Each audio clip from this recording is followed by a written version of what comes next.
Andijonda yana Samasud.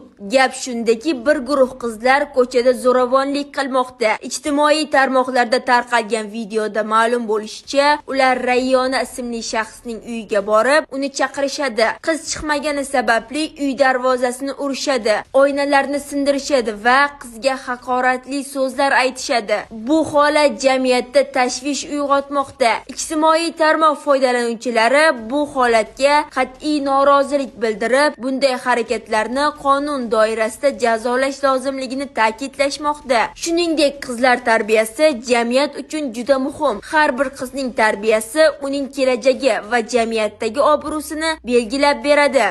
Ushbu xabarni qiz tarbiyalayotgan barcha tanishlaringizga yuborib, ogohlantirib qo'ying. Zero ogohlik davr talabi. Bizni kuzatishda davom eting, chunki siz bilmagan sara xabarlar hali oldinda.